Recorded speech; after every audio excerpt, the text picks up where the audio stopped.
రాష్ట్రంలో కాంగ్రెస్ ప్రభుత్వం వచ్చి రాగానే మొట్టమొదటి రోజే కొలువు తీరిన మరుక్షణమే మొదటి సంతకంతో 2 లక్షల రుణమాఫీ చేస్తామని ఏదైతే ఉత్తర కుమార ప్రగల్భాలు పలికినారో అవన్నీ కూడా బూటకం, ఇదంతా పచ్చి దగా మోసం అని చెప్పి నేను మొన్ననే చాలా వివరంగా మీకు చెప్పడం జరిగింది.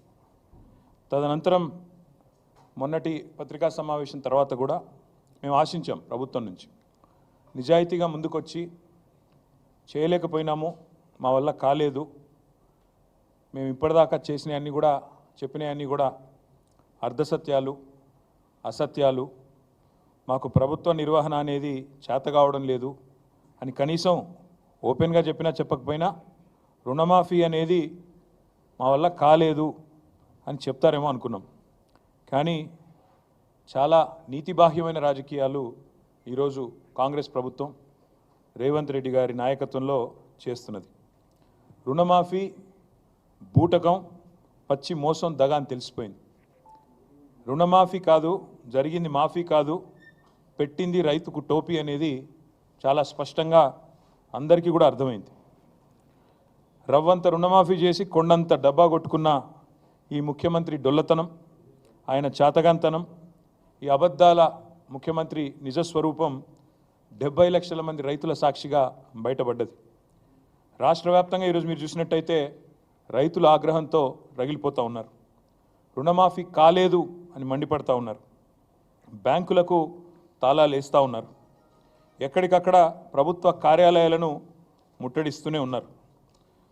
మీరు ఒక్కసారి చూసినట్టయితే ఎట్లా జరుగుతూ ఉంది పరిస్థితి అంటే, ఇవాళ ముఖ్యమంత్రి ప్రభుత్వం వారు చెప్తున్న మాటనేమో ఇది వ్యవసాయ మంత్రి గారి స్టేట్మెంట్, తుమ్మల నాగేశ్వరరావు గారి స్టేట్మెంట్. ఇది 2 లక్షల రుణం మాఫీ చేశాం, ఇది వ్యవసాయ మంత్రి స్టేట్మెంట్, తుమ్మల నాగేశ్వరరావు గారి స్టేట్మెంటు.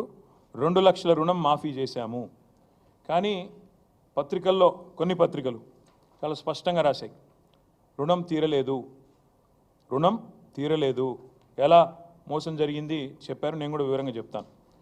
రైతులతో మాట్లాడిచ్చారు. తర్వాత రైతులు రాష్ట్ర వ్యాప్తంగా రోడెక్కుతున్నారు, మాకెందుకు రుణమాఫీ జరగలేదు అని చెప్పి రైతులు రాష్ట్ర వ్యాప్తంగా రోడెక్కుతూ ఉన్నారు. ఎక్కడికక్కడ ఇవాళ రణరంగంగా రుణభంగం జరిగింది కాబట్టి రణరంగంగా రాష్ట్రంలోని ప్రతి గ్రామం కూడా మారిన పరిస్థితి. ఇవి మాఫీ మంటలు అనే పేరిట మాఫీ అని చెప్పి మోసం చేస్తున్న వైనం ఏదైతుందో దాని మీద ఒకవైపు, మరొక వైపు ఎక్కడికక్కడ నిరాహార దీక్షలు, ధర్నాలు, నిరసనలు. ఇది ఏ పార్టీ ప్రేరేపించింది కాదు. రైతులు స్వచ్ఛందంగా తమ కడుపు మంటతో ప్రభుత్వ కార్యాలయాల్లోకి, అదేవిధంగా బ్యాంకుల దగ్గర చేరి ఇవాళ ఎక్కడికక్కడ ప్రభుత్వ కార్యాలయాలను కూడా ముట్టడిస్తూ ఉన్నారు. ఇప్పుడు చూడండి, ఇది ఆగని అన్నదాతల నిరసనలు, ఒక ఫుల్ పేజ్ మొత్తంగా ఎక్కడికక్కడ రాష్ట్ర వ్యాప్తంగా రగులుతున్న పరిస్థితి ఇట్లా కనబడుతూ ఉంది. వాస్తవాలు ఇట్లా ఉన్నాయి. 4-5 రోజులుగా ఏ పత్రిక చూసినా, మరి టీవీ చూసినా రుణమాఫీ మీద రగులుతున్న రైతు లోకం, రైతు ఆందోళనలతో అట్టుడుకుతున్న రాష్ట్రం, సీఎం దిష్టిబొమ్మల ఊరేగింపులు, నిరసనలు, ఇవన్నీ కూడా ఒకవైపు కనబడతా ఉన్నాయి. గుండెలు మండి అన్నదాతలు ఆందోళన చేస్తుంటే ఇవాళ పోలీస్ కేసులు పెట్టి, అక్రమ అరెస్టులు పెట్టి చేసి వారిని అణిచివేసే ప్రయత్నం చేస్తూ ఉన్నారు. మీరు ఇది చూడాలా దయచేసి అందరూ కూడా. ఆదిలాబాద్ జిల్లాలో తలమడుగు మండలంలో 13 మంది రైతుల మీద, బజార్ హత్నూర్ మండలంలో 4 రైతుల మీద కేసులు పెట్టడమే కాదు, ఇది ఎఫ్ఐఆర్ కాపీలు, these are the FIR copies. ఈ ఎఫ్ఐఆర్లు పెట్టి, కేసులు పెట్టి ఇవాళ రైతులను సాయంత్రం దాకా కూర్చోబెట్టి వాళ్ళ మీద జులుం చేసి ఈ రకంగా గంటలు వేధించి అటు ఇబ్బంది పెడుతున్నారు. ఏం సెక్షన్లు పెడుతున్నారు ఈ రైతుల మీద? రుణమాఫీ జరగలేదు అని ఆందోళన చేస్తే 7 సంవత్సరాలు శిక్ష పడే విధంగా సెక్షన్ 126, 2 సంవత్సరాలు శిక్ష పడే విధంగా సెక్షన్ 189, 1 సంవత్సరం శిక్ష పడే విధంగా 223. ఇలా చాలా విచిత్రంగా attack on public servants, civil disobedience, ఈ రకమైన కేసులు రైతుల మీద 7 సంవత్సరాలు శిక్ష పడే విధంగా రైతుల మీద కేసులు పెడతా ఉన్నారు. ఇది వాస్తవం, క్షేత్రస్థాయిలో ఉన్న పరిస్థితి. ముఖ్యమంత్రి గారేమో రుణమాఫీ చేసినాం, పాలాభిషేకాలు చేసుకోండి అని ఆయన ఉదరగొడతా ఉన్నాడు. ఇక ఇంకోవైపు వ్యవసాయ మంత్రి గారు 2 లక్షల రుణం అయిపోయింది, తీర్చేసినాం, ఇప్పుడే చూపెట్టాను మీకు ఆయన స్టేట్మెంటు, అయిపోయింది 2 లక్షల రుణమాఫీ అని ఆయన వ్యవసాయ మంత్రి తుమ్మల నాగేశ్వరరావు గారు. కానీ వాస్తవాలు దాచేస్తే దాగవు. ఇవాళ మంత్రులకు ముఖ్యమంత్రికి ఒక శృతి లేదు, సయోధ్య లేదు, సంయమనం అంతకంటే లేదు. దానికి ఒక చిన్న ఉదాహరణ ఇప్పుడు నేను మీకు చూపెడతాను, ఒకసారి ఆ వీడియో ప్లే చేయాలమ్మా. తిరగకంటే ముందే తెలంగాణ రాష్ట్రంలో ఉన్న లక్షలాది మంది రైతాంగానికి 2 లక్షల రూపాయల రుణమాఫీ, 31,000 కోట్ల రూపాయలను వారికి రుణ విముక్తులను చేసి బ్యాంకుల నుంచి వాళ్లకు స్వేచ్ఛను ప్రసాదించి నా తెలంగాణ రైతాంగం ఈనాడు తెలంగాణ రాష్ట్రంలో రుణ విముక్తులై స్వేచ్ఛా వాయువులు పీల్చుకునే విధంగా ఈనాడు కాంగ్రెస్ పార్టీ నిర్ణయం తీసుకున్నది. మిత్రులారా, కొన్ని ఏదైతే సాంకేతిక కారణాల వల్ల రుణమాఫీ జరగలేదు, వాళ్ళకి 100% మేము రుణమాఫీ 2 లక్షల రూపాయల వరకు చేస్తామని చెప్పి మరో హామీ ఇస్తున్నాము. మీ అకౌంట్లలో మీ పేర్లలో వివిధ కారణాల చేత అర్హులైన రైతులకి తప్పకుండా మిగిలిన 12,000 కోట్లను కూడా మీ ఖాతాలకి రాబోయే రోజుల్లో ఈ ప్రభుత్వం చిత్తశుద్ధితో ఇవ్వటానికి ఉన్నది అని కూడా మరొక్కసారి మీకు గుర్తు చేస్తున్నాను. బట్ హిస్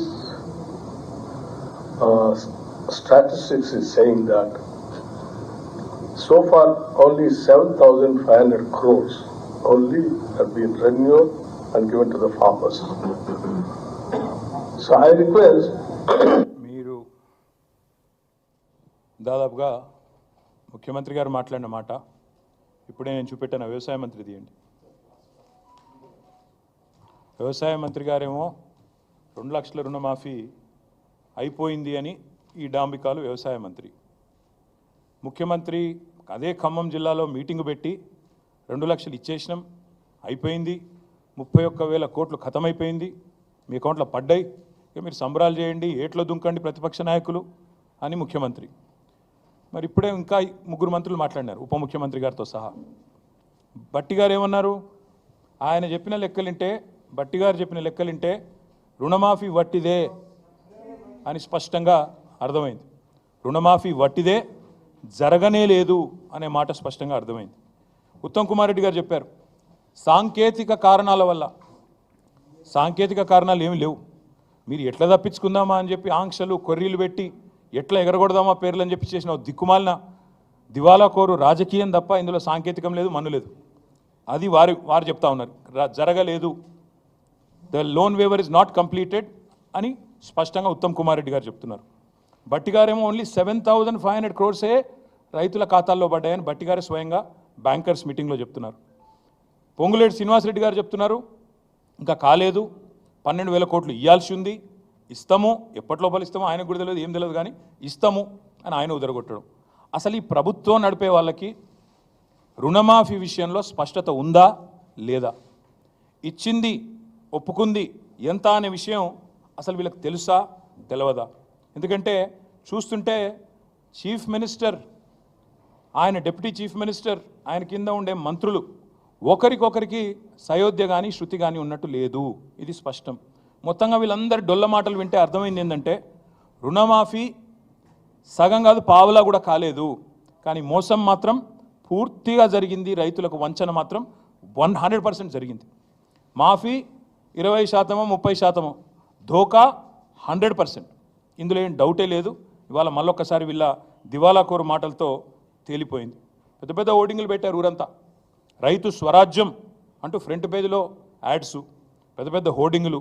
ఇది రైతు స్వరాజ్యం కాదు, రైతును ఏడిపిస్తున్న రాజ్యం, రైతును మోసం చేస్తున్న రాజ్యం అని మేము అంటా ఉన్నాం. అందుకే ఈ ముఖ్యమంత్రి, ఈయన మంత్రివర్గ సహచరులు, ఈయన ప్రభుత్వం చేస్తున్న మోసానికి వ్యతిరేకంగా రేపు బీఆర్ఎస్ పార్టీ ఆధ్వర్యంలో అన్ని మండల కేంద్రాలలో రేపు రైతులకు రైతులను కూడగట్టుకొని మా పార్టీ కార్యకర్తలు మేమందరం కూడా ధర్నాలకు పిలుపునిచ్చినాం. నేను ముందుగా ఈ ధర్నాకి పోయే ముందు మా నాయకులకు నేను విజ్ఞప్తి చేస్తా ఉన్నా, మీరు నిరసనలకు శ్రీకారం చుట్టే ముందు నిన్న ముఖ్యమంత్రి మాట్లాడిన చిల్లర మాటలు, ఆయన అవాకులు చెవాకులు కారు కూతలు ఏదైతే దిగజారిన బజారు భాష వాడిండో తెలంగాణ తల్లిని ఉద్దేశించి, తెలంగాణ తల్లి విగ్రహం పెట్టాలని మనం అడిగితే ఆయన ఏదైతే ఒక బజారు భాష వాడినాడో దానికి నిరసనగా రేపు ఎక్కడికక్కడ మీరు ధర్నాకి ఉపక్రమించే ముందు తెలంగాణ తల్లి విగ్రహం ఉంటే ఆ విగ్రహానికి పాలాభిషేకం చేయండి, నిరసనలో కూర్చోండి. ఒకవేళ అక్కడ విగ్రహం లేకపోతే మీ మండల కేంద్రాల్లో తప్పకుండా ఒక ఫ్లెక్సీ అన్న పెట్టి తెలంగాణ తల్లిది ఆ తల్లికి పాలాభిషేకం చేసి ఈ మూర్ఖుడిని క్షమించమని కోరి దయచేసి నిరసనలకు ఉపక్రమించమని చెప్పి మా నాయకులకు మా కార్యకర్తలకు నేను విజ్ఞప్తి చేస్తా ఉన్నా. మా డిమాండ్ ఒకటే, ఈ డ్రామాలు నడవవు. ఇదేదైతే మాటల గారడితో ఈరోజు రైతులను మోసం చేసే ప్రయత్నం చేస్తూ ఉన్నారో ఇది నడవదు. బీఆర్ఎస్ ఉన్నంత కాలం మేము భారత రాష్ట్ర సమితి మాత్రమే కాదు, భారత రైతు సమితి కూడా తప్పకుండా రైతుల పక్షాన మేము తప్పకుండా ఒకటే డిమాండ్ పెడతా ఉన్నాం, ఏ ఆంక్షలు లేకుండా రుణమాఫీ చేయాలి. అది ఎప్పటి లోపల చేస్తారో డేట్ కూడా చెప్పాలి. ఎందుకంటే ఇప్పటికే 2 సార్లు తప్పిన మీరు. డిసెంబర్ 9 అన్నారు, మాట తప్పారు. 15 ఆగస్టు అన్నారు, మాట తప్పారు. మీ డిప్యూటీ సీఎంఏ చెప్తా ఉన్నాడు 7,500 కోట్లు మాత్రమే రైతుల ఖాతాల్లో పడ్డాయని డిప్యూటీ సీఎం ఫైనాన్స్ మినిస్టరే స్వయంగా ఒప్పుకున్న పరిస్థితి, కన్ఫెషన్ స్టేట్మెంట్ ఇచ్చిన పరిస్థితి. కాబట్టి ఎప్పటి లోపల మీరు రుణమాఫీ పూర్తిగా చేస్తారు, ఎప్పటి లోపల మీరు ఈ ప్రాసెస్ కంప్లీట్ చేస్తారు, ఆంక్షలు లేకుండా. ఈ మాట ఎందుకంటా ఉన్నా అంటే మేము ప్రభుత్వంలో ఉన్ననాడు మేము రైతుల పట్ల మా ఆలోచన విధానం ఒకటే, కొత్తగా ఏర్పడ్డ రాష్ట్రంలో వ్యవసాయంలో సంక్షోభం ఉండొద్దు. తెలంగాణ రైతులు దశాబ్దాల పాటు కోరుకున్నది తెలంగాణ వస్తే మా బతుకు బాగుపడుతుందని కోరుకున్నారు. వ్యవసాయ స్థిరీకరణ జరగాలి, వ్యవసాయం స్థిరంగా మారాలి, దృఢంగా మారాలి, బలోపేతం కావాలి, రైతు కుటుంబం సంతోషంగా ఉండాలన్న ఉద్దేశంతో ఒకటి కాదు చాలా నిర్ణయాలు తీసుకున్నాం. నీటి తీరువ మొత్తం రద్దు చేసినాం, నీళ్లు పుష్కలంగా ఇచ్చాం. అది చెరువులు కావచ్చు, చెక్ డ్యామ్లు కావచ్చు, చిన్న చిన్న కుంటలు కావచ్చు, భూగర్భ జలాలను పైకి తెచ్చే ప్రయత్నం కావచ్చు, మేజర్ రిజర్వాయర్లు కావచ్చు, మేజర్ ప్రాజెక్టులు కావచ్చు, సమాంతరంగా ఏకకాలంలో ఇట్లాంటి కార్యక్రమాలు చేశాం. రైతుకు పెట్టుబడి ఇచ్చినాం. 72,000 కోట్ల రూపాయల పెట్టుబడి రైతుకు అందించిన మొట్టమొదటి ప్రభుత్వం స్వతంత్ర భారతదేశ చరిత్రలో రైతు బంధు పథకం ద్వారా కేసీఆర్ గారి ప్రభుత్వం. అదేవిధంగా 2 దఫాలుగా రుణమాఫీ చేశాం. 9.5 ఏళ్లలో దాదాపు 30,000 కోట్ల రూపాయల రుణం కూడా మాఫీ చేసినాం. అదే మాదిరిగా రైతులకు సకాలంలో విత్తనాలు ఇచ్చినాం. కరోనా లాంటి సంక్షోభ సమయంలో కూడా ఊరూరికి కొనుగోలు కేంద్రాలు పెట్టి బ్రహ్మాండంగా రైతుల్లో ఒక భరోసా నింపినాం. అదేవిధంగా 24 లక్షలు వస్తుండేనండి మొత్తం ప్రొక్యూర్మెంట్ FCI నుంచి. మనకు వచ్చే అలాట్మెంటు 20 లక్షలు అంత ఉంటుండే 2014లో. ఈరోజు అదే ఫుడ్ కార్పొరేషన్ ఆఫ్ ఇండియా మేము దిగిపోయే నాటికి దాదాపు 80-85 లక్షల అలాట్మెంట్ ఇచ్చే స్థాయికి తెలంగాణను తీసుకొచ్చింది కేసీఆర్ ప్రభుత్వం. మేము చెప్పడం కాదు, NCRB డేటా ప్రకారం, national crime records bureau data ప్రకారం భారతదేశంలోనే సూసైడ్స్, రైతుల ఆత్మహత్యలు ఎక్కడ తగ్గినాయి అంటే తెలంగాణ అని చెప్పి పార్లమెంట్లో కేంద్ర ప్రభుత్వమే స్వయంగా చెప్పిన పరిస్థితి, పత్రికలు రాసిన పరిస్థితి. This is what we have done. రైతుకి ఏం చేసిండు కేసీఆర్ అంటే ఇక 10 ఏళ్లలో భరోసా నింపిండు, వ్యవసాయ విస్తరణ చేసిండు, మొత్తంగా రైతుకు పెట్టుబడి ఇచ్చి, కడుపు నిండా కరెంట్ ఇచ్చి, ఫ్రీగా నీళ్ళు ఇచ్చి, నీటి తీరువ రద్దు చేసి, భూమి శిస్తు రద్దు చేసి, ఇవన్నీ కూడా తీసేసి రైతులో ఒక భరోసా నింపి, చెరువులు కుంటలు ఎప్పటికప్పుడు నింపేది మేము. ఒక పద్ధతి ప్రకారం, ఒక వ్యూహం ప్రకారం వ్యవసాయ స్థిరీకరణ వైపు మరి ముందుకు పోయినాం. కాబట్టే ఇలా తెలంగాణ రైతు మేము దిగిపోయినాడు బాగుండే. కానీ మీరు ఏం చేస్తున్నారు ఈరోజు ఆంక్షలతో? మీరు ఒక మాట అంటా ఉన్నారు, వ్యవసాయ స్థిరీకరణ చేసే క్రమంలో మేము చూడలేదు. రైతు పెద్దవాడా, చిన్నవాడా, రైతు ఉద్యోగ, ITPIయా, మేము చూడలే అవన్నీ. తెలంగాణ రైతు ఎవరైనా రైతే. ఎందుకంటే రైతు కింద మళ్ళీ రైతు కూలీలు ఉంటారు, ఆయన చుట్టూ ఆధారపడ్డ ఒక ఈకోసిస్టమ్ ఉంటుంది. వాళ్ళందరూ బాగుండాలంటే చిన్న పెద్ద అని కటింగ్లు పెట్టాలి, కొర్రీలు పెట్టాలి, ఆంక్షలు పెట్టాలని మేము చూడకుండా రైతును రైతుగా చూసి వ్యవసాయ స్థిరీకరణనే లక్ష్యంగా మేము ముందుకు పోయినాం. కాబట్టే తెలంగాణ ఈరోజు పంజాబ్ను, హర్యానాను తలదన్ని వ్యవసాయంలో, వరిధాన్యం ఉత్పత్తిలో భారతదేశంలో అగ్రభాగాన ఉన్నది. కానీ మీరు ఇవాళ పూటకో మాట, రోజుకొక కొత్త ఆంక్ష. మీ మంత్రివర్గ సహచరులే చెప్తున్నారు కదా ముఖ్యమంత్రి అసలు 100% రుణమాఫీ కాలేదు, ఇది బోగస్ అని చెప్తున్నారు. ఒకరోజేమో విచిత్రమైన మాటలు. మీకు చిన్న ఎగ్జాంపుల్ చెప్తాను.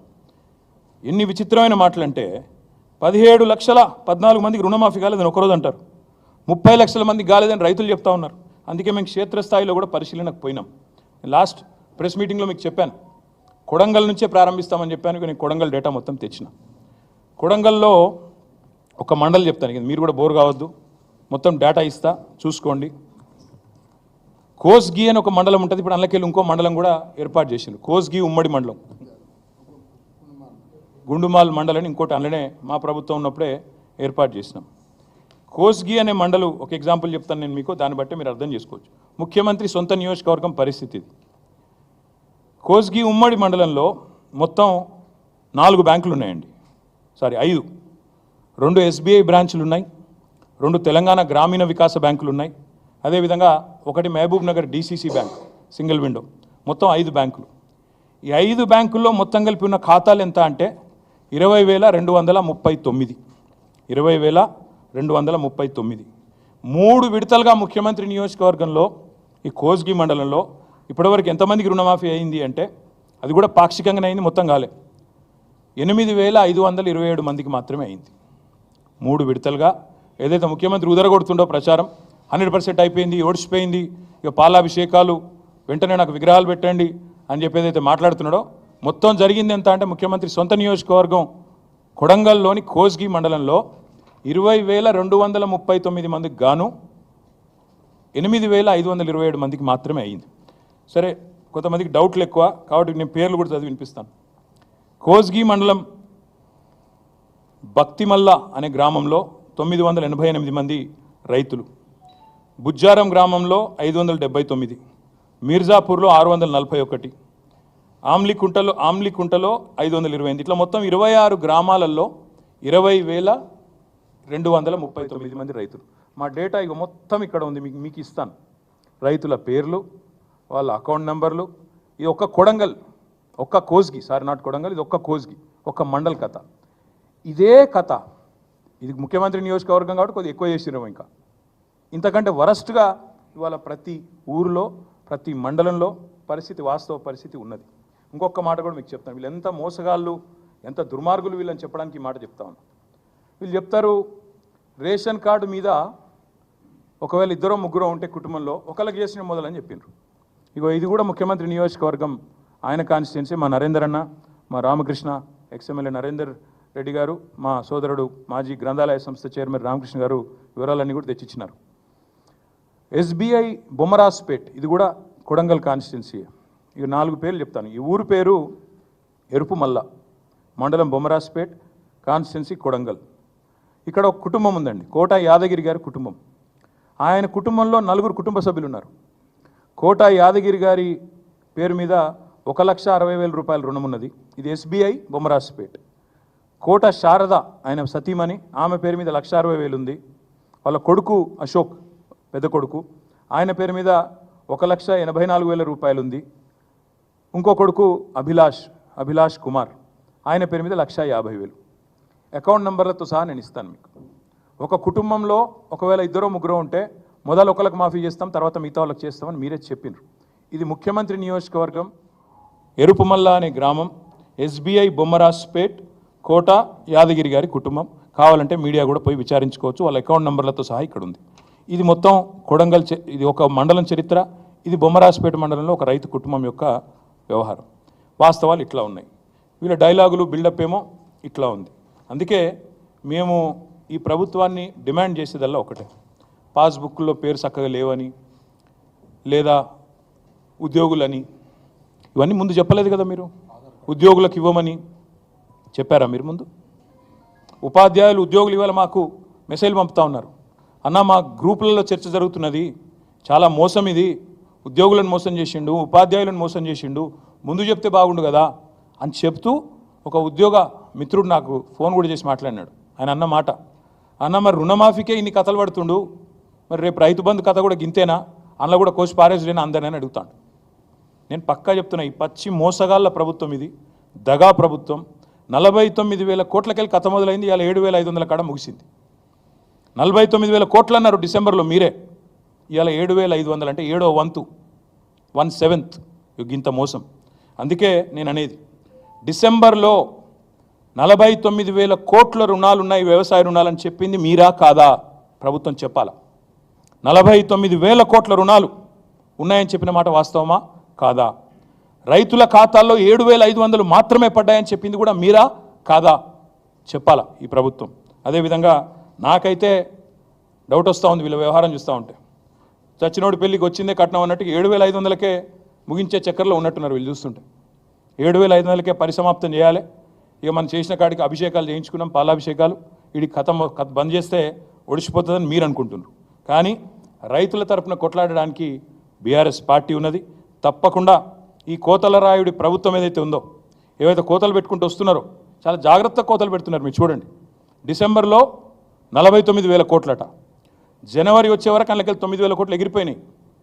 ముఖ్యమంత్రి స్వయంగా చెప్తాడు, నేను కడుపు కట్టుకుంటే ఒక్క సంవత్సరం చాలు 40,000 కోట్లు ఇచ్చేస్తా. ఇది ముఖ్యమంత్రి మాట. అంటే 9,000 కోట్లు ఎగిరిపోయినాయి. మళ్ళీ తర్వాత పార్లమెంట్ ఎలక్షన్లు అయిపోయినాయి, డబ్బల ఓట్లు పడ్డాయి, మళ్ళా గొంతు మారింది. మళ్ళీ ఏమంటారు, క్యాబినెట్లో 31,000 కోట్లు చాలు, మళ్ళీ 9,000 కోట్లు ఎగిరిపోయింది. క్యాబినెట్లో 31,000 కోట్లు. తెల్లారి బడ్జెట్ పెట్టారు జూలై లాస్ట్ వీక్లో, అందులో 26,000 కోట్లే, 5,000 కోట్లు ఎగిరిపోయింది. మొన్న ఏం చెప్పినారు 15th ఆగస్ట్కి 17,900 కోట్లు ఇచ్చినామన్నారు. అప్పుడు ఎంత ఎగిరిపోయింది 26లో? 8,000 కోట్లు ఎగిరిపోయింది. మళ్ళీ నిన్న బట్టి గారు సావు కబురు చల్లగా చెప్పిండ్రు, 17,900 కోట్లు ఎక్కడిది, ఇచ్చింది 7,500, 10,000 కోట్లు ఎగిరిపోయింది. ఎక్కడ 49, ఎక్కడ 40, ఎక్కడ 31, ఎక్కడ 26, ఎక్కడ మళ్ళీ 17,900, ఎక్కడ 7,500. ఇగో ఇది వీళ్ళ మోసాల పరంపర, వీళ్ళ కోతలు. అందుకే ఈ కోతల రాయుళ్ళ ప్రభుత్వాన్ని తప్పకుండా తూర్పారబడతాం, రైతుల తరపున ఖచ్చితంగా ఎండగడతాం. ఎవరైనా చీటింగ్ చేస్తే మనని వ్యక్తులుగా మనం పోయి పోలీస్ స్టేషన్లో చీటింగ్ కేసు పెడతాం. మరి లక్షలాది మంది రైతులను చీటింగ్ చేసిన ఈ ప్రభుత్వాన్ని ఏం చేయాలి? చీటింగ్ కేసు పెట్టాలా? ఏం చేయాలి? లక్షలాది మంది రైతులు ఆలోచించాలని చెప్పి నేను కోరుతా ఉన్నాను. 4 కోట్ల మంది తెలంగాణ ప్రజల సాక్షిగా చెప్పేది, ఈ 70 లక్షల మంది రైతులను ఖచ్చితంగా ఈ ముఖ్యమంత్రి వెన్నుపోటు పొడిచిండు, మాయ మాటలతోని మభ్యపెట్టి తడిగుడ్డతో గొంతు కోసిండు. 100% నిజంగానే నువ్వు చెప్పినట్టు రుణమాఫీ చేసుంటే ఎందుకు తెలంగాణ ఇవాళ రైతుల నిరసనలతో అట్టుడుకుతా ఉంది? ఇక రైతుల నిరసనలు పెరిగంగానే ముఖ్యమంత్రి గారికి ఒక టాక్టిక్ అలవాటైంది బాగా, అటెన్షన్ డైవర్షన్ టాక్టిక్. ఏదో ఒకటి చిల్లర భాష మాట్లాడాలి, బజారు భాష మాట్లాడి దానివైపు దృష్టి మలచాలి. దరిద్రం ఏంటంటే ఆయన బూతులు మాట్లాడతాడు, నికృష్టంగా మాట్లాడతాడు, దాన్ని రాసేవాళ్ళు ఉన్నారు, చూపెట్టేవాళ్ళు ఇంకా అదో పైశాచిక ఆనందం. కేసీఆర్ని తిట్టంగానే చూపెట్టి సంబరపడే కొన్ని మీడియా సంస్థలు, కొన్ని అందరిని అంటలేను, ఇక అదో రోగం ఉంది ఇక్కడ ఈ రాష్ట్రంలో. ఎందుకంటే వాళ్ళకి తెలంగాణ ఇష్టం లేదు, తెలంగాణ అస్తిత్వం ఇష్టం లేదు. కాబట్టి సహజంగా కేసీఆర్ని తిడితే సంకలు గుద్దుకుంటూ అరే బాగా తిట్టిండు అని సంబరపడే కొంతమంది సన్నాసులు ఎవరైతే ఉన్నారో వాళ్ళకి నేను చెప్తా ఉన్నా, మేము అటెన్షన్ డైవర్ట్ కాం, మేము బరాబర్ రైతులతోనే ఉంటాం. ఆయన ఎన్ని చిల్లర మాటలు మాట్లాడినా, ఎంత బజారు భాష మాట్లాడినా, తన వికృత స్వరూపాన్ని ఎంత బయట పెట్టుకున్నా మేము మాత్రం రైతుల కోసమే రణం చేస్తాం, రైతులతోనే ఉంటాం. మేము ఖచ్చితంగా ఎంబడబడతాం. ఇవాళ ఒకటి కాదు మోసం, చూడండి ఒకసారి. రైతు భరోసా పెంచుతా అన్నాడు, ఎగ్గొట్టిండు. రుణమాఫీ అన్నాడు, మోసం చేసిండు. బోనస్ అన్నాడు, బోగస్ అయిపోయింది. కానీ వదిలిపెట్టం, ఇచ్చేదాకా ఎంబడబడతాం. రైతులకు కరెంట్ అన్నాడు, 24 గంటల కరెంట్ అన్నాడు, ఎక్కడుందో మాకే తెలియదు. అందుకే ఈ రైతు ద్రోహి ప్రభుత్వాన్ని వదిలిపెట్టకుండా వెంటాడుతాం, వేటాడుతామని చెప్పి విజ్ఞప్తి చేస్తూ ఉన్నా. అందుకే రేపటి నుంచి మా పోరాటం రేపు మొదట అడిగే, డెడ్ లైన్లు మారుస్తూ ఉన్నారు, హెడ్లైన్లను మేనేజ్ చేస్తూ ఉన్నారు. మాకు అర్థమవుతా ఉంది, రైతులకు కూడా అర్థమవుతా ఉంది. హెడ్లైన్ మేనేజ్మెంటు, ఆస్ట్రేలియా పర్యటనలు మేము కూడా చూస్తున్నాం, రైతులు కూడా చూస్తూ ఉన్నారు. కాబట్టే నేను చెప్పేది, ఖచ్చితంగా ఈ ప్రభుత్వం ఏదైతే తేదీ చెప్పిందో 15 ఆగస్టు అని, మాఫీ చేయనందుకు మాఫీ మాంగో, కిసానోసే మాఫీ మాంగో పేలే, చేయలేదు చేతగానోళ్ళం సన్నాసం అని ఒప్పుకోకపోతే, మీరు ఇచ్చిన మాట కనుక నిలబెట్టుకోకపోతే వదిలిపెట్టం, వేటాడతాం. అక్రమ కేసులు, అరెస్టులు ఉపసంహరించుకోండి. ఆ ఎఫ్ఐఆర్లు ఏవైతే తలమడుగులో చేశారో రిజిస్టర్, మా ఎమ్మెల్యే అనిల్ జాదవ్ గారు నా దృష్టికి తీసుకొచ్చారు. నేను ఎస్పీ గారు కూడా మాట్లాడినా, ఉపసంహరించుకోండి నేను విజ్ఞప్తి చేస్తా ఉన్నా. రైతుల మీద కేసు పెట్టడం మంచిది కాదు. మరి రైతు డిక్లరేషన్లని పోజులు కొట్టి ఇప్పుడేమో పోలీస్ స్టేషన్లో పెడతామంటే ఊరుకోము, తప్పకుండా రైతుల పక్షాన్ని నిలబడతాం. అందుకే నేను అనేది ఈ ప్రభుత్వాన్ని ఒకవేళ ఇట్లాగే మేము కేసులు పెడతాం, భయపెడతాం, ఏదో ఒకటి చేసి నడిపిస్తామంటే భవిష్యత్తులో ఇది మొదటి అడుగు మాత్రమే. భవిష్యత్తులో అవసరమైతే జైలు బరో కార్యక్రమాన్ని కూడా పిలిపించేదాకా కూడా వెనుకాడం, వదిలిపెట్టం. ఎంతమందిని పెడతావు జైల్లో? లక్షలాది మందిని పెడతావా? రైతులని లక్షలాది మంది మా కార్యకర్తలను పెడతావా? దగాబడ్డ రైతుల తరపున దండు కడతాం, కొట్లాడతాం. రుణమాఫీ జరిగేదాకా రైతులతో కలిసి రణం చేస్తాం. అన్నదాతల ఆందోళనలకు కూడా అండగా నిలబడతాం. ఈ దగాకోరు సర్కారును వదిలిపెట్టం, విడిచిపెట్టం. తప్పకుండా మాయమాటల ప్రభుత్వం మీద తప్పకుండా మా పోరాటం కొనసాగుతుందని తెలియజేస్తూ, ఈ రేవంత్ రెడ్డి చీటింగ్ మీద మా ఫైటింగ్ ఆగదు. ఆయన డెడ్లైన్లు మార్చి హెడ్లైన్లు మేనేజ్ చేసి తప్పించుకుంటా అనుకుంటే మా అటెన్షను, మా ఏకాగ్రత దెబ్బ తీయలేరు. తప్పకుండా ఈ రుణమాఫీ జరిగేదాకా బీఆర్ఎస్ పార్టీ రేపటిది మొదటి స్టెప్ మాత్రమే. నేను ఈ డేటా మొత్తం కూడా మీకు ఇస్తాను. ఈ కొడంగల్ డేటా ఇస్తాను, పరిశీలించుకోండి. కొండారెడ్డిపల్లె డేటా అడిగాం, ముఖ్యమంత్రి సొంత ఊరు. అక్కడ కూడా 30-40% కూడా కాలే. మా బాలరాజు గారు చెప్తా ఉన్నారు. కానీ బెదిరిస్తున్నారు, బ్యాంకు మేనేజర్లను బెదిరించుడు. బీఆర్ఎస్ వాళ్ళు అనౌన్స్ చేసినారు, కొండారెడ్డిపల్లి వస్తామన్నారు, కొడంగల్ వస్తామన్నారు, ఇస్తే మీ తాట తీస్తాం అని కలెక్టర్లు ఫోన్ చేసి బెదిరిస్తూ ఉన్నారు. ఇదేనా రాజకీయం? అవసరమైతే మా బాలరాజు గారు నేను రిక్వెస్ట్ చేస్తూ ఉన్నా, రైట్ టు ఇన్ఫర్మేషన్ చట్టం ఉంది, సమాచార హక్కు చట్టం ఉంది. సమాచారం ఇవ్వడం అనేది, తప్పకుండా తీసుకోవడం అనేది మన హక్కు. బాలరాజు గారిని కోరుతా ఉన్నా, మీరు వ్యక్తిగతంగా మీరే అప్లై చేయండి ఆర్టీఐ కింద. ఎట్లా సమాచారం ఇవ్వరో మేము కూడా చూస్తాం. అవసరమైతే చీఫ్ సెక్రటరీని కూడా కలుస్తాం. కొండారెడ్డిపల్లెలు ఏమైంది, కొడంగల్ ఏమైంది, రాష్ట్రంలోని రైతులకు ఎంత అన్యాయం జరిగింది, ఇవన్నీ కూడా ఎక్స్పోజ్ చేస్తాం, బయట పెడతామని చెప్పి కూడా మళ్ళొకసారి తెలియజేస్తూ, రాష్ట్ర రైతన్నలకు నేను విజ్ఞప్తి చేస్తూ ఉన్నా, మీరు దయచేసి స్థైర్యం కోల్పోకండి. ఈ మోసగాళ్ళు ఏదైతే మిమ్మల్ని వంచిస్తూ ఉన్నారో, మీరు స్థైర్యం కోల్పోకుండా మీ తరపున పోరాటం చేయడానికి బీఆర్ఎస్ ఉన్నదనే మాట కూడా విజ్ఞప్తి చేస్తూ మీ అందరికీ ధన్యవాదాలు.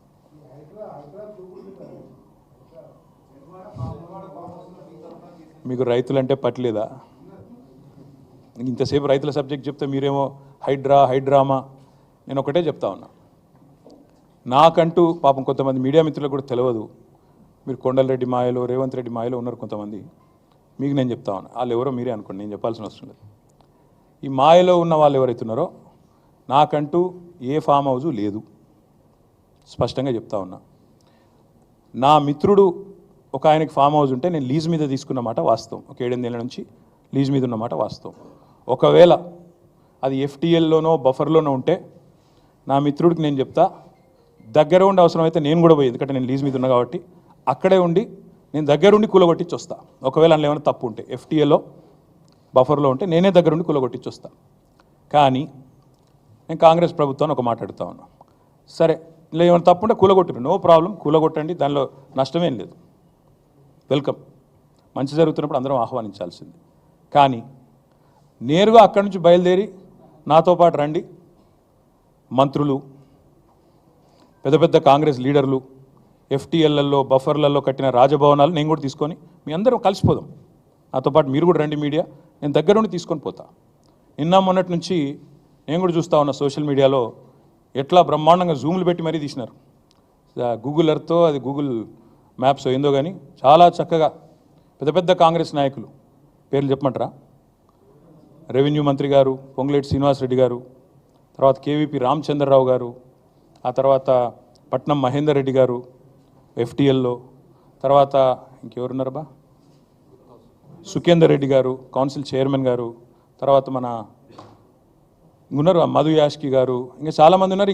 ఇంకొకటి కూడా ఉంది, రేవంత్ రెడ్డి గారిది కూడా ఏడుందో నేను చూపెడతాను మీకు. మీరు వస్తా అంటే రేవంత్ రెడ్డి వ్యవహారం కూడా చూపెడతా. ఎక్కడుందో మీకు శాటిలైట్ మ్యాప్లు పంపుతా, చూసుకోండి. నేనేమంటున్నా అంటే ఐ వెల్కమ్. ఎక్కడ నా పేరు మీద ఏదో మీడియాలో ఏదో వేసేసి ఏదో జరిగిపోయింది, ఏమో అయిపోతుంది, ఆడేమైనా తప్పుంటే కొట్టండి, నేను ఎందుకు వద్దంట. వెల్కమ్. నా పేరు మీద ఏ ప్రాపర్టీ లేదు, లీజ్ మీద నేను ఉన్నాను. మా ఫ్రెండ్ నన్ను తిట్టుకుంటాడు కావచ్చు ఈ మాట చెప్పినందుకు, ఇంతెందుకు మాట్లాడినారో నాయన నువ్వు అని, జీవితాంతం తిడతాడు కావచ్చు, పర్వాలేదు. నేను తప్పు జరిగితే దాన్ని కూల్చడంలో నేను దగ్గరుండి సహకరిస్తా. ఆడికెళ్ళి అట్లే కలిసిపోదాం. అదే హైడ్రానో అమీబానో ఇది ఉందిగా, దాన్ని తీసుకొని ఆడికెళ్ళే పోదాం. పోయి సీదా మనం పొంగులేటి శ్రీనివాసరెడ్డి గారితో మొదలు పెడదాం. ఎందుకంటే మంత్రి గారు కదా, వాళ్ళ తమ్ముడు కూడా అక్కడే ఉన్నాడు ఎఫ్టీఎల్లో. కూలగొడదాం, చలో ఒకటే రోజు మనందరం ప్రజలకు పారదర్శకంగా ముందుండి నిలబడదాం. మీరు మేము, నాకు ఎలాంటి ఇబ్బంది లేదు, ఎలాంటి అభ్యంతరం లేదు. If they want to take some action, let them take.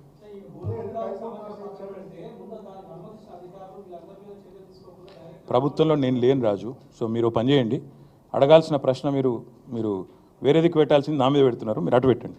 వాళ్ళు ఎవరి మీద యాక్షన్ తీసుకుంటారంటే నాకు అభ్యంతరం లేదు బ్రదర్. అధికారుల మీద తీసుకోమను, ఎవరెవరి మీద తీసుకోమను, నాకేం అభ్యంతరం లేదు. నేను అనేదల్లా ఒకటే, తప్పు నేను చేస్తే కూడా చర్య తీసుకోండి, తప్పు కాంగ్రెస్ వాళ్ళు చేస్తే కూడా అక్కడికి వెళ్ళి సీదా కాంగ్రెస్ వాళ్ళ కాడికి పోదాం. ఆడ మొత్తం ఆ చెరువు చుట్టూ ఎఫ్టీఎల్ బఫర్లు ఏమేమవుతున్నాయో మొత్తం కొలగొడదాం. వెల్కమ్. ఓకే, ఇక ఈ సోది ఎందుకు కానీ బ్రదర్. ఇగో మీ పేరు బ్రదర్, ఏ ఛానల్? Very nice. అయితే V6 వివేక్ గారిది కూడా చక్కటి గెస్ట్ హౌస్, ఫామ్ హౌస్ నీళ్ళల్లోనే ఉంది. మీరు నేను V6 వివేక్ గారిని కూడా కొడతా ఉన్నా, V6 సంస్థను కూడా కొడతా ఉన్నా. దయచేసి మీ V6 వాళ్ళు వెళ్ళి 2 కెమెరాలు చక్కగా పెట్టి V6 వివేక్ గారు ఎట్లా కట్టారో అందులో అది కూడా తీయండి. దయచేసి ఎందుకంటే కూలగొట్టేటట్టు మరి మీరు దగ్గరుండి పెద్ద మనిషి కదా, ఎమ్మెల్యే గారు కదా, తప్పకుండా చేయాలి. నేను అనేదల్లా ఒకటే, ఖచ్చితంగా. సరే రేవంత్ రెడ్డి నువ్వు కాదు కదా, నీకు ఎందుకు టెన్షన్. కానీ నేను అనేదల్లా ఓకే థ్యాంక్ యూ, అంత ఆవేశపడకు. ఇంక కూలగొట్టట్లేదు, వివేక్ గది ఎట్లా కాపాడుకుంటాడు. కానీ నేను అనేదల్లా ఏంటంటే, నా అఫిడవిట్ ఏదైతే ఉందో ఇట్స్ పబ్లిక్ డాక్యుమెంట్. అఫిడవిట్లో ఏముందో ఆల్రెడీ పెట్టాను, నాకు దాచుకునేదేమీ లేదు. అఫిడవిట్లు ఉన్నాయి, చూసుకోండి. మీరు V6లు ఇంకా ఉన్నాయి కదా, చూసుకోండి. కానీ ఇవాళ సబ్జెక్టు నేను చెప్పిందేమో రేవంత్ రెడ్డి మోసము, కొడంగల్లు, బొమ్మరాజ్పేట, దౌలతాబాదు, అదేవిధంగా కోస్గిలో జరిగిన మోసము, రుణమాఫీలో ఆయన చేస్తున్న దగ. మీకు అది ఇంట్రెస్ట్ ఉన్నట్టు లేదు. నేను అందుకే చెప్తున్నా, తప్పు ఎవరు చేసినా చర్య తీసుకోండి. Let us start with ministers, let us go. Okay, thank you. నేను చెప్పినా తర్వాత మీ ఇష్టం. రేపు నేను చేవెళ్ళలో తొందరపడకు కవర్ చేసుకో, తొందరపడకు. చేవెళ్ళలో రేపు నేను పార్టిసిపేట్ చేస్తూ ఉన్నా. అదేవిధంగా సబితా ఇంద్రారెడ్డి గారు, నేను, స్వామి గౌడ్ గారు, మేమందరం కూడా రేపు చేవెళ్ళలో పార్టిసిపేట్ చేస్తూ ఉన్నాం. మా నాయకులు, మా ఎమ్మెల్యేస్ కానీ, ఎమ్మెల్సీస్ కానీ, ఎంపీస్ కానీ, అదేవిధంగా మిగతా మిత్రులు కానీ అందరూ కూడా రాష్ట్ర వ్యాప్తంగా తమ నియోజకవర్గాల్లో కొన్ని చోట్ల, ఉదాహరణకు సురేష్ రెడ్డి గారు రేపు బోధనలో పాల్గొనబోతూ ఉన్నారు. అదేవిధంగా బాజిరెడ్డి గోవర్ధన్ గారు బాన్స్వాడలో పాల్గొనబోతూ ఉన్నారు. వర్ధన్నపేటలో నేను అక్కడ కొంతమంది ఎమ్మెల్సీలను డెప్యూట్ చేశాం. ఇట్లా పార్టీ గతంలో ఇన్ఛార్జీలుగా ఉండి కొంతమంది పార్టీ మారిన వాళ్ళు ఎక్కడైనా ఉంటే, లేదా ఎమ్మెల్యేలు ఎవరైతే కొంతమంది ఈ మధ్యన కాంగ్రెస్లో చేరారో వాళ్ళ ప్రాంతాలలో ఇతర నాయకులను డెప్యూట్ చేశాము. ఆ లిస్ట్ అంతా కూడా మీకు కావాలంటే విడుదల చేస్తాము. మీరు వేస్తే సంతోషిస్తాము. Thank you.